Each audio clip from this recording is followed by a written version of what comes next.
Hi, my name is Benedict. In this video we're looking at 4 lines later. The name is rather literal. We have 4 delay lines, so it's a multi-tap delay, and obviously they all just move time later. So as a very quick A-B, raw sound, pretty simple.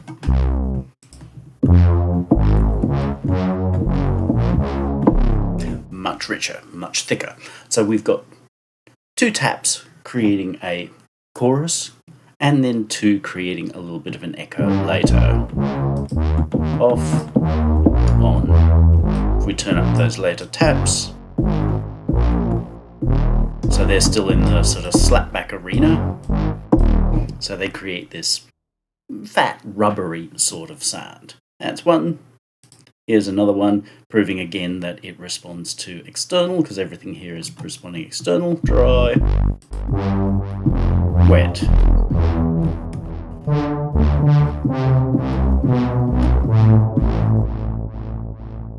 Hear how that later echo is ping-ponging, and the initial chorus is even more rubbery than before. Part of the reason for that is depth, but also part of the reason is because we are being driven externally. So these are being controlled externally, so rather than going up and down together, as much as this does, and I'll explain that later, they're actually going locked like this, so a more traditional chorus sort of thing. So it's showing how we can take a fairly simple sound and stupidify it. Now you can say, yep, you can do that with absolutely any chorus or what have you. Yeah, you actually kind of can, but where you tend to come undone with those is a lack of ability to control in any sort of detail. Multi-tap delays take a lot more to set up, but they do allow you to achieve things that are more straight echo, like my 2020 modulating delay, or of course the echo, you know, the old space echo kind of thing, to actually do. And I know that one of the current freebies is an automatic double tracker, and you know what, it's not that unique. It's really where echoes started at. Before we get into the manual part of this, we'll also look at a mix where every enhancement as such is done with 4 lines later. Probably overkill, but it's showing you the versatility and things that can be done. So if we start with the dry,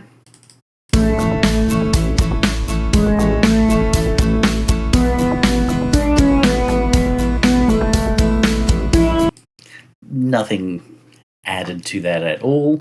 You'll notice that the acoustic strummer is rather thin, and of course on its own. It is panned over onto one side at the moment and not 100% offset by the synth lead. The synth's actually my mini PD, but I've got to say I am truly delighted by how that has turned out here. We'll now listen to In Comparison.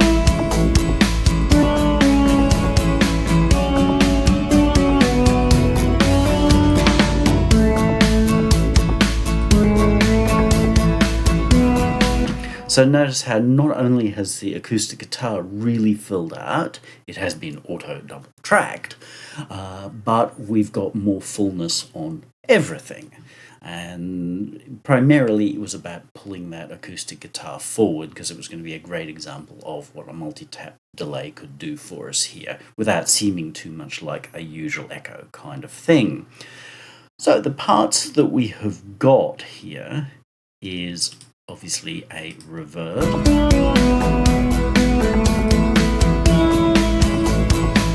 it's pretty minimal in terms of the mix. I did have it bigger, bolder, but then it just sounded like I'd over reverbed the mix, so it wasn't really a win, even though it showed off the device probably better. But this shows how you can be really quite subtle. Small echo taps, in this case using crossfeed, which we'll discuss later, and at 100% wet.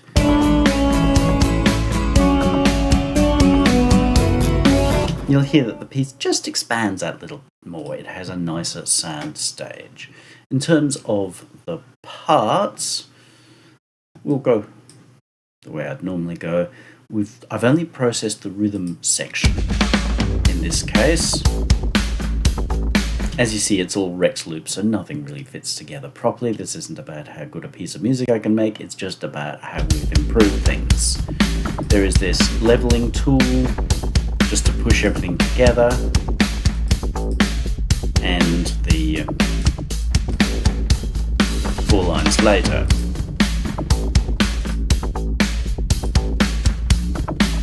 If we mute this guy,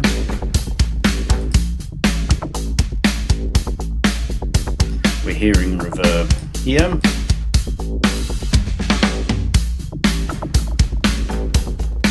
We're putting some space around it. And again, we can control that really very nicely by creating our 4 taps, setting up how they're panned. You see the first ones are closer, the later ones are further out in the stereo field, and then taking that and pushing it together with the compressor. 4 lines later, on Mini PD,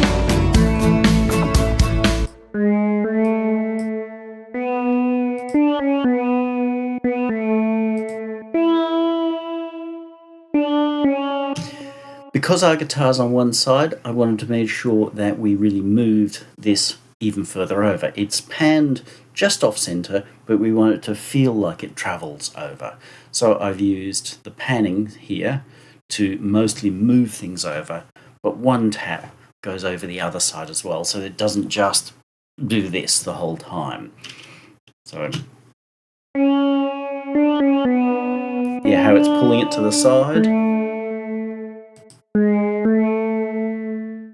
Dry. And this is what I mean where I talk about space. People are often confused. By using echoes very, very carefully, and I kept turning this down and down and down, you can create a feel of where that sound sits in space and how it travels through space, as in we are moving it sideways in the mix. And then this is where I completely started just with this and our acoustic guitar, which dry is rather thin and on its own. Problem was our guitarist Joe only came in and strummed once because he's a lazy bastard, whereas we needed more from him, especially seeing this as Joe the Strummer's band, and therefore he should be dominant in the mix. So we did this. Couple of short taps which are panned close and then further out to the opposite side of the guitar, and then another one that's close-ish, so these two are close, and that just creates a much richer sense. If we were to only take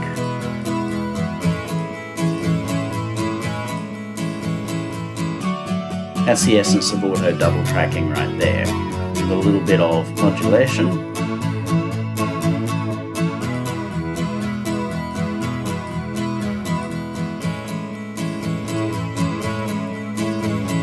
To fill that out and give the impression. Now, in no way am I ever suggesting that we should want to do this instead of actually playing multiple guitar takes.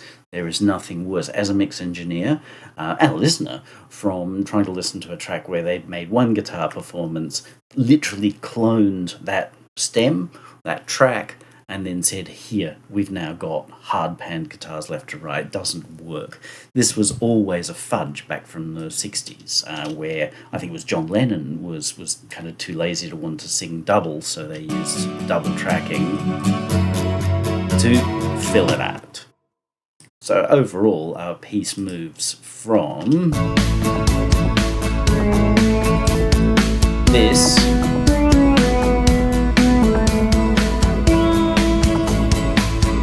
to this. It gets brighter, richer, it has a stronger sense of space, it hangs together a lot better, and particularly that lead acoustic guitar, because the band's name is Joe the Strummer, and if Joe the Strummer sounds lame this week, then it's going to be hard to sell that record, but we can solve his absence with auto double tracking or multi-tap delay.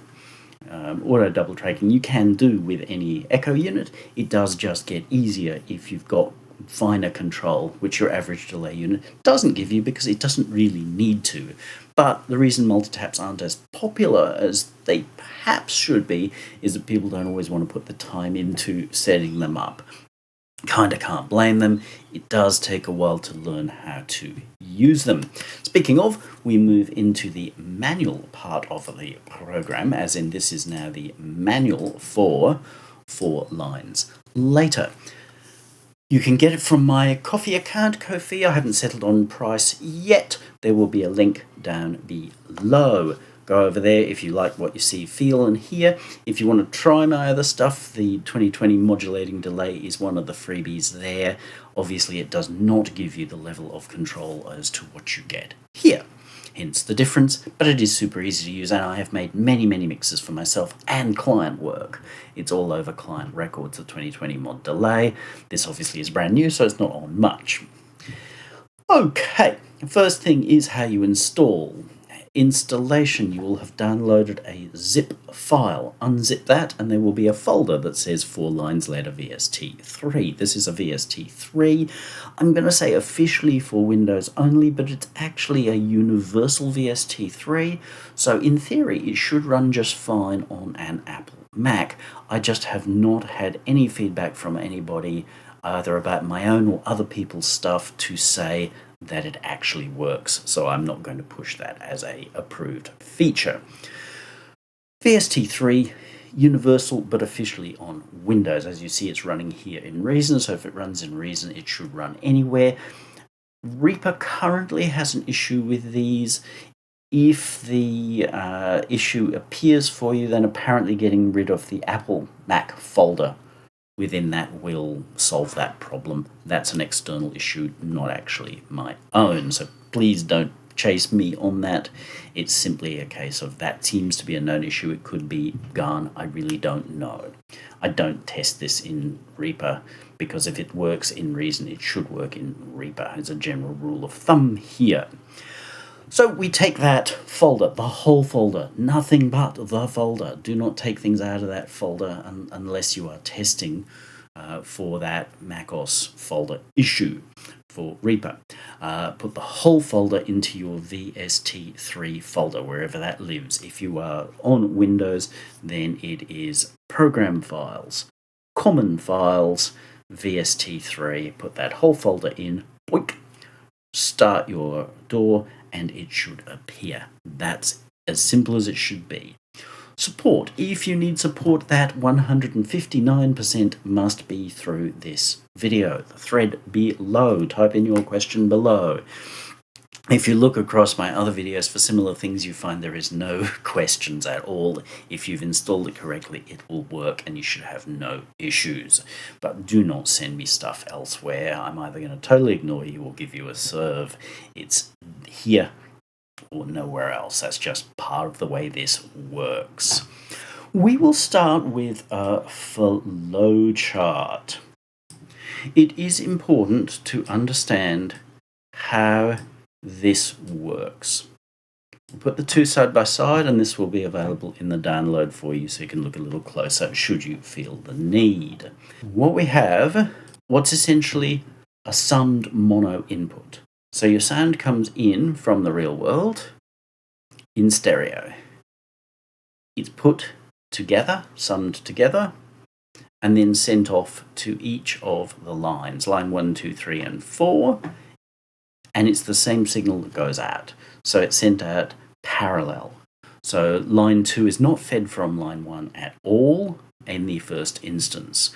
Line 1, 2, 3, and 4 are all fed equally from the summed input. And before you say, but why isn't it stereo? Everything's true stereo. Well, true stereo has some advantages, but it has some horrible disadvantages. This allows you to create your own stereo, which is one of the big advantages of this. Creating more delay lines inside just is going to use more CPU for no particular gain.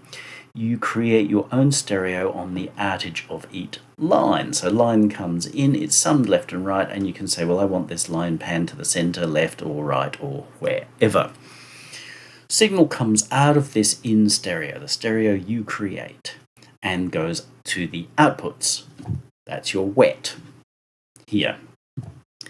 There is the option to then use cross feedback. So to take this signal out, goes back into here, which is again summed to mono, and put onto that bus which feeds each of these. So in this case, line 4, if it's set out to 950 milliseconds, will be fed back to line 1. If line 4 at 950 milliseconds is panned hard right, it'll come back into line 1 as mono and follow the panning of line 1. So it will tend to create a more mono sound that gets deeper in time, so you will get very different results between using feedback which is within the line versus feedback which is total. You then have an LFO, which is our rate and depth here, which has semi-random phases. Again, rather than running 4 separate LFOs, which just wastes resources, I have set a system where the output of each of those is moved in phase. So it's the one LFO, easy to control, you don't need lots of knobs, and then the other 3, the first one is literally the LFO as it is, and the others are delayed in their phase so that they will not be up down like this, but just offset, and that offset will seem close-ish to random.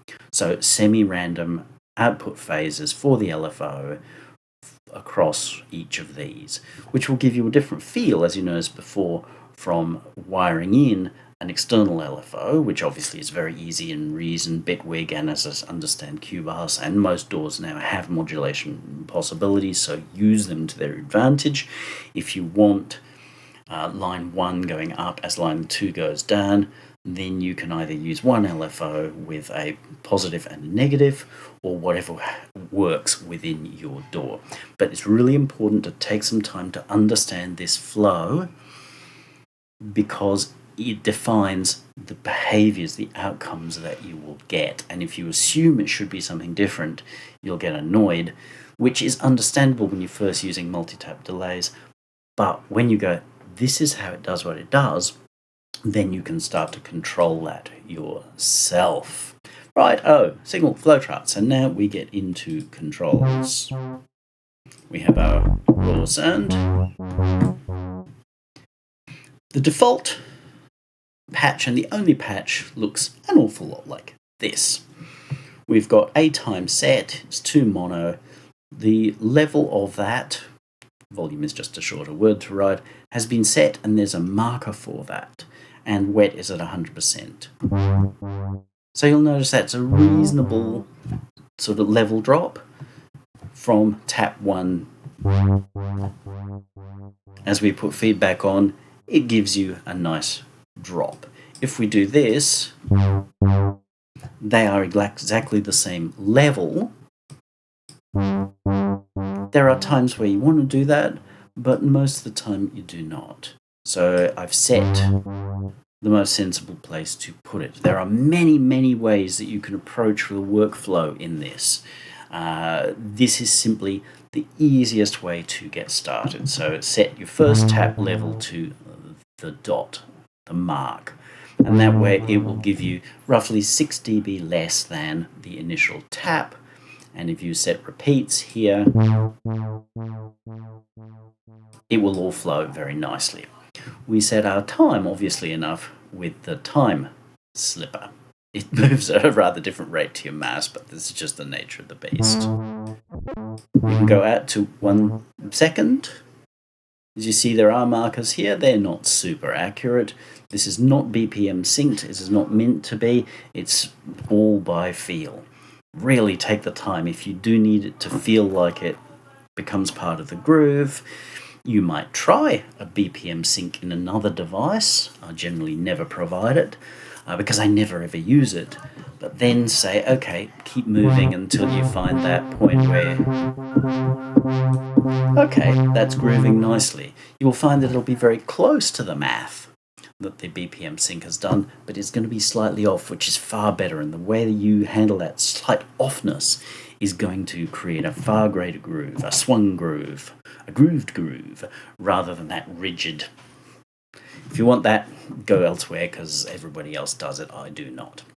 So you set your main time for your tap. You'll notice that this one has this blue line. That's because we have an offset. And this reminds us of the offset and the time length of the offset. So that's at 100 seconds, so it's kind of a slapback. Here and now becomes unison, as in this has moved 100 milliseconds. It's moved every one of these sliders back 100 milliseconds, and if we move it forward, it's gone. We can now hear that it's a longer echo. So at center, with the default patch, it's literally at 0. When you put it back, it won't literally be at 0, but this is the wonderful thing about analogy type stuff. So if you see here at 500 milliseconds, we're hearing 500 milliseconds, give or take. We're now hearing 400. We're now hearing 600. It just moves plus or minus 100 milliseconds. And that's what the little blue arrow thing says. Our offset knob allows us to move time. That's very handy to have a master thing that does that. No, it doesn't move absolutely everything. No, I haven't set that for every knob, which is one of the things with multi-taps that you do need to often go and finesse everything one thing after another, one thing after another. That is part of their strength, part of their weakness in that people don't take the time. But once you get used to it, the more you use them, the better and the faster you get at it. But it was handy having a total time slip, so to speak. So we set our time. We set where we want it to appear in the stereo field. There's no ping pong. You can set ping pongs up yourself that way. Wherever you set it in the pan field, it will stay there. Again, default has these literally at 0 center. When you push them back there, they will be ever so slightly off. So that's each of our taps. They're all the same. You can set up a second tap here.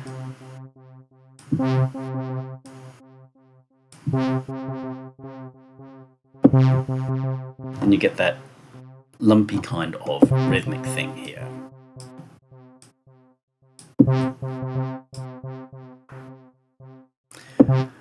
And initially you think, what on earth am I going to use that for? Well, there's a possibility. You can lower these. And you can build spaces like this. You can also build rhythmic things within stuff. So if you've got a simple line, let's say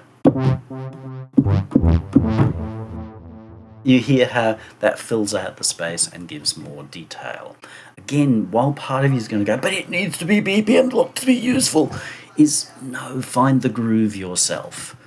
These move at a roughly 5 or 6 millisecond thing, but it's going to be good enough. Otherwise, of course, you can finesse with your offset. None of this is meant to be gridded. It's all like analog, that everything is a lot looser, but in terms of giving infinite control, it gets not worth it. Obviously, using shift, we can be more precise, but the click of the picture only gives us so many things.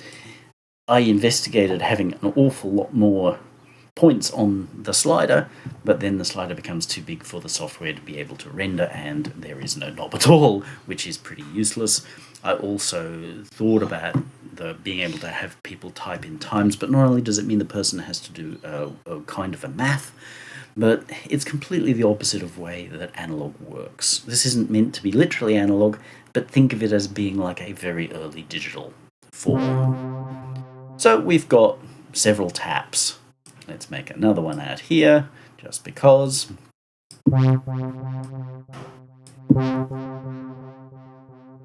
So that gives us a space. If we say, okay, now that's all just a little too loud,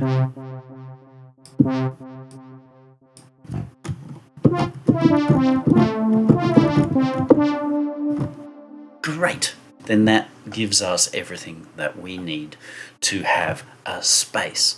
And a lot of people struggle to know how to move things, and they talk about EQing and level and what have you. And while they're all factors, the most useful way of creating depth and space in your mix, moving one sound away from another so they're not all just like stuck up against your face like cling wrap, and my glasses are dirty,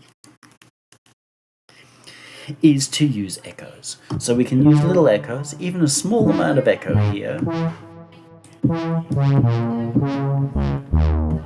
It's now put a very clear sense of space around this sound.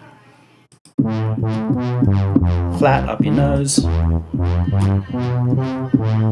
saying that there's a big space around this sound.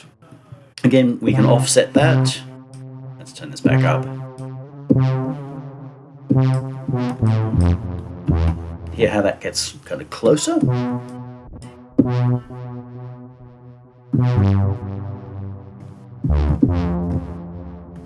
And it gets further out, as in it's a bigger soundstage that we're working on.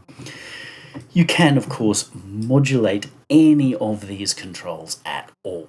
Anything here can be modulated. So if you want to make the whole thing move in one go for whatever reason, you can. If you want to change that within the context of the mix, if you want this sound to be very laid back in the mix, in the verse, say, and in the chorus, pushes forward, back to the verse, it moves back. So there are lots of uses for this. It will, of course, make the sound go whoop, but such is the nature of, well, reality. We'll just turn our dry down tone controls. These are not filters, they are shelf, and you can simply turn them down.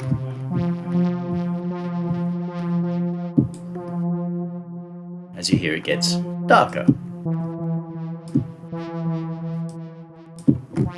Or we lose all our... The behavior of these is different depending upon how you're getting your feedback. If you're getting your feedback from within each tap, and notice each one of these is in a box, they are completely self-contained through all of these knobs here, then you'll hear that it just controls the whole sound post feedback. If you are using cross feedback here,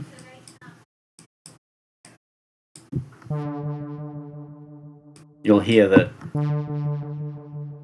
it gets duller as it goes. So each pass goes back through these filters.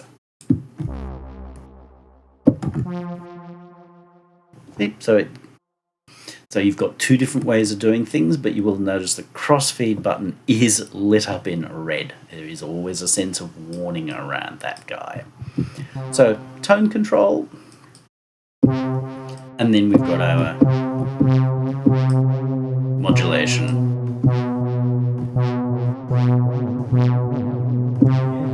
I offer a pretty high depth, so it's not always as immediately polite, you know, the common thing being kind of to set up a... And if you want it to be really woo, then it will do that. But it's a little more than you would normally do. So we can go fairly slow.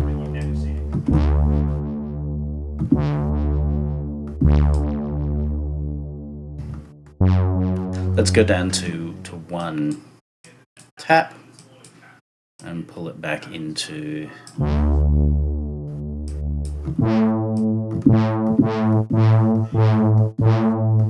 chorus territory.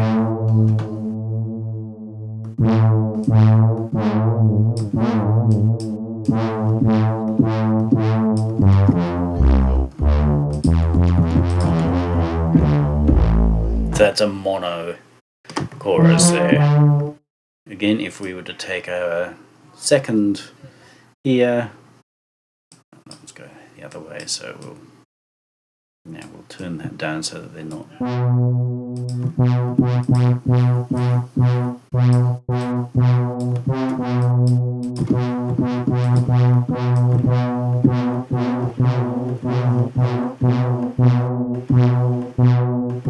You can hear that it adds stereo to that chorusy thing, but it's not a perfect up down. Obviously, as you add more taps to this, then the more pronounced that will become. Let's go here. I think probably at a guess by the time we've got 4. Remember, this everything is always based upon everything else, variable on everything else. She should open these up so we're not losing.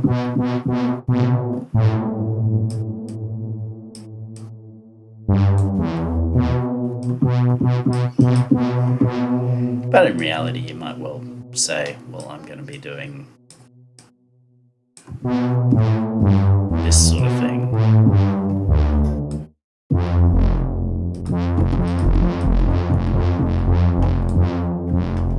Or if we want to shorten our times, we can pull that back a little or extend them. While people tend to use incredibly short times on choruses, they often get the most cool when you're getting out into 20, 30, even 40 millisecond times. You end up with this really flubby, ultra perfat sound. So that's each of these. They're all exactly the same. They all respond to the offset button. Each of them has their own mixing and their own feedback. Remember, the feedback here stays within here. Now, there's also cross feedback. So if we've got longer times, not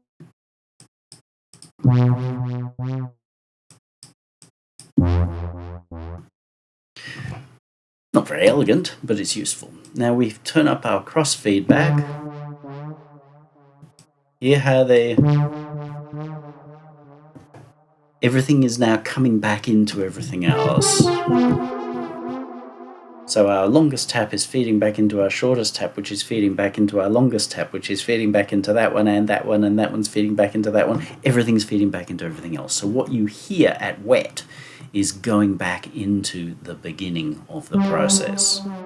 It's fed back to all of these. It does lose a millisecond or so in the process, but such is life in Dorville. It's not really a problem. If anything, it gives you that slightly softer, analogy kind of diffusion sound. So we go with it.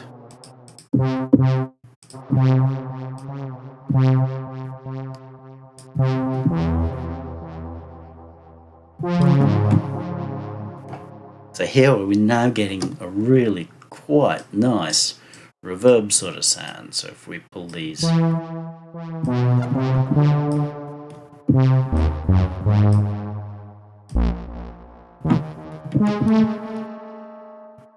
with that movement, it can start to whine, and I will very strongly advise you, don't take your levels for any of these taps above this mark if you plan to use crossfeed, because it will tend to howl. If you put it straight up like this, you're feeding 100% of itself back into itself at 100%, and so it will howl even sort of somewhere around here. There's nothing to stop you from doing that, but please be careful. Also, if you've got feedback here,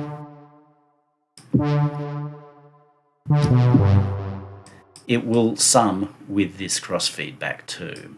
Might be better to use these ones. So you can hear it starting to go flangey. So be very careful using both feedbacks at once. That's not to say that you can't or shouldn't.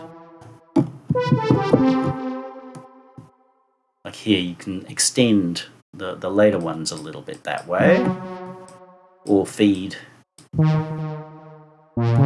These a little bit more. Or we could say, okay, I'll have that one and that one. But go carefully because they will tend to start to get into howling territory pretty quickly. They won't until you get these right up here. And even then they tend not to really howl. Not like Jimi Hendrix style feedback, but they will very fast with this. Especially if you've gone above 0 here. As you see here, this starting to build up into a feedback loop already. Or if you've got a lot of feedback here, it will howl. As you see here, pulling this back into panning to the center increases that, even though these are set to be at even Steven as they go left to right.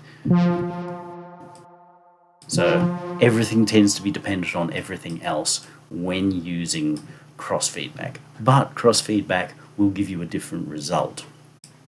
Again, if we have this here, let's turn our cross off.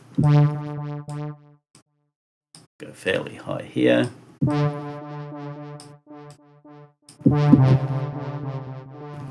Yeah, that is all rather digital. Everything's keeping its position and they're all separate from each other, which means that this one here, the last one, just rings out a lot longer, in which case we would have to do stuff like turning this one up to sort of even them out. And that's okay, that's one way of doing it, but it feels rather digital and non-together, whereas if we do this, they all smoosh together. Yes, they will tend to monoize in the process, but this is the nature of the beast. While we like things to stereoize as time goes by, it's not always the most natural result. So this will give you a greater feeling of depth behind. As the listener is listening to something, they will feel like, ooh, there's a lot of, inside, past the band kind of depth with this. If you absolutely need that to then become more stereoified, then you could use another instance of this. Say, a strong crossfeed here, and then you could create another instance, no crossfeed, pan left, pan right, short times, maybe slightly offset, a little bit of depth, and then suddenly you're going to have created a stereo wideifier.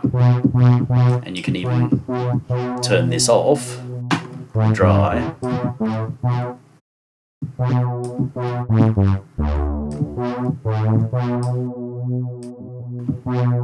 to create. I created a plugin for higher hertz called Hertz Multiplier, which is for exactly that. You've got 6 taps, which are great for just giving a unison-like spread. I commonly use that for reverbs as well. So that's another way that you could do it, just using a second instance. You've got the first one that's sort of creating a mono. This will take that and create a stereo with that as well, either with the pair together, here's stronger stereo, or only listening to the wet, which will create a faux stereo around that. There is no right or wrong, it's just this is the way the universe works. Righto, so that's covered really all of the bits and pieces. Again, remember that multi-tap delay does take more effort to set up, but it does reward you, especially in things like reverbs, or where you want that more analog feel.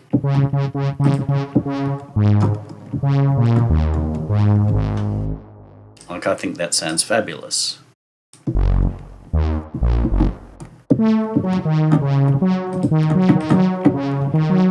And it sounds more natural like this with a multi-tap delay than it would if you were trying to do that with a normal delay or echo unit, especially if you're trying to force that more natural feel with things like diffusion. Diffusion will sound fabulous. If you want diffusion, then go get a Valhalla.